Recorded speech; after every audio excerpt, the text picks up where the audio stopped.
Hello, everyone, and welcome to this module on inclusive education. This is a part of the Paraprofessional training series. This module is entitled Historical and Legal Foundation for Inclusive Education. So in this module, our objectives are to better understand the history of disability marginalization so we can move forward in more socially just ways, and to know that there is a legal foundation for inclusive education. Inclusive education is not up for debate. There are laws behind it.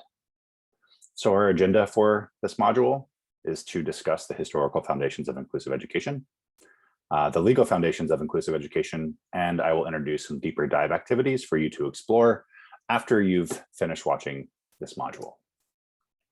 So the history of the disability rights movement is important to discuss. It is oftentimes not taught in schools. We get taught about the civil rights movement, but oftentimes other fights for justice have been going along at the same time, and that includes the disability rights movement. And here you have a key figure, one of the many key figures in the disability rights movement in the United States and around the world. This is Judith Heumann, and she helped pass the Americans with Disabilities Act, among many other things, and has been fighting for more access and equity in our society and in schools for many years. And so she was on the cover of Time magazine a few years ago. And so it's nice to see representation in the media of the disability rights movement so people understand that this is an important piece of our history that should be taught more often. So here you have the disability rights activists who identified with the ideals that were foundational to the civil rights movement. So you have the civil rights movement as sort of the center figure in the rights movement in the US, but disability rights activists saw a lot of alliance with the civil rights movement and framed it after that. And so the image on the left, there's a newspaper from the Duluth Herald, and it says 3 Negroes lynched in Duluth. And so we have to understand that the history of our country in the US is really based on slavery and racism. And then you have the rise of civil rights activists like Dr. Martin Luther King Jr., and others who were fighting for equality and for rights and for access to equity in the United States. And so people in the disability rights movement like Judith Heumann saw this as a model movement and modeled their movement after this. We still see these racial tensions in the United States today.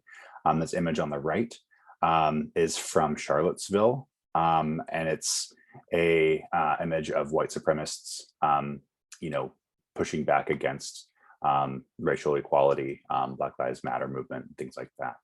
So we still have this fight going on today. There's still these clashes in the United States, and the disability rights movement still has a long way to go and is still fighting for rights. So in addition to sort of paralleling the civil rights movement, the disability rights movement also followed the women's rights movement. They found an alliance in these groups of people that were being marginalized, and people with disabilities were also being marginalized in many similar ways. So the image on the left here is from the Women's March on Washington, and there's women wearing pink beanies, and there's a sign that says, "I will not go quietly," back into the 1950s. And then here in the middle, you have an image of women suffragists from the 1850s and saying votes for women. So just wanting that right to vote. And then on the right-hand side, you have the African-American women's liberation. This is an image from a march.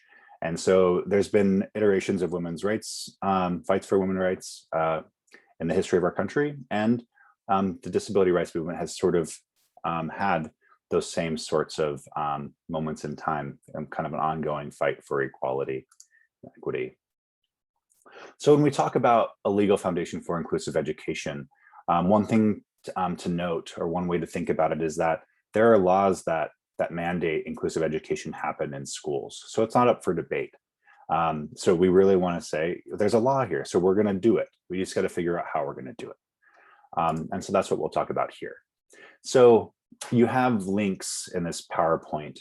So you'll be provided with the slides here, and then you can click on these slides and you can click on these links to have a deeper dive for the legal foundation for inclusive education. So you had the Education for All Handicapped Children Act of 1975. It's also known as Public Law 94142, which evolved into the Individuals with Disabilities Education Act. And this is what you would probably be most familiar with because this impacts schools. And so when you have this law mandates an individualized education program, an IEP, which is an acronym you probably hear quite a bit. And IDEA mandates a free and appropriate education, or FAPE. So children with disabilities and their families don't have to pay to go to school. And they'll be educated in a least restrictive environment. And this term can be debated, but when we talk about inclusive education, the least restrictive environment means that students with disabilities will be included with their grade appropriate and age appropriate peers, with appropriate supports provided in that classroom. It's not just saying dropping a kid in a classroom with no supports. It's with those supports following the student. And it provides procedural safeguards. So there's a legal process so people can ensure that their rights are upheld. And then there's a process involved with getting kids included. And that includes an appropriate evaluation. And it involves a group of people, interdisciplinary teams of people collaborating to support that student. So general ed teachers, special ed teachers, parents, speech and language therapists, occupational therapists, paraprofessionals. So there's a team of people. And there are some other legal cases that you should be aware of. Alberti versus the Board of Education, Gertie versus the School District of Valley Grove, and Andrew versus the Douglas County School District. So these are some cases that you should look into, just to know that there are various justifications for inclusive education on a legal level. So what does all of this mean? It means that special education is not a place, it's a service. So it is not tied to a set of four walls. It is a service that follows the student. And so that's an important thing to think about. It is not tied to a self-contained classroom. It is not tied to an MD classroom, as we call it in New Jersey. It is a service that follows the student. And that includes a paraprofessional following the student into an inclusive setting.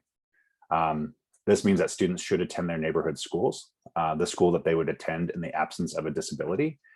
So the same school that their non-disabled siblings would attend. This is important so that students with disabilities they can walk or roll to school, they can go to school functions, they can live in the neighborhood where their school friends live. There's many benefits to that. It saves on busing fees. And an important thing to note is that students don't have to all have the same goals and outcomes to get benefit. So students can be doing very different things with the same curriculum, and that counts as being inclusive. So we'll talk about how to modify curriculum later, but it's important to note that not all students will be doing the same thing in the same way, and that's okay.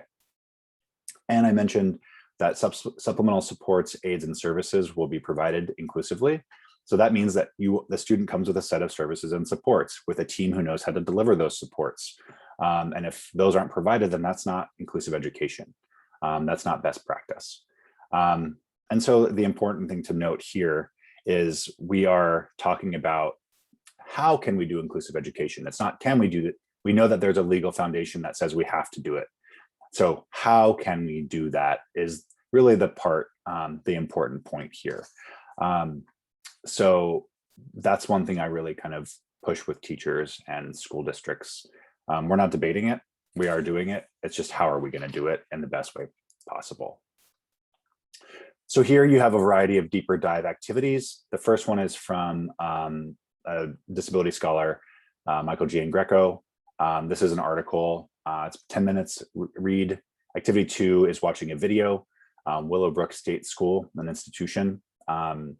And activity 3 is reading an article from the New York Times, Nothing About Us Without Us.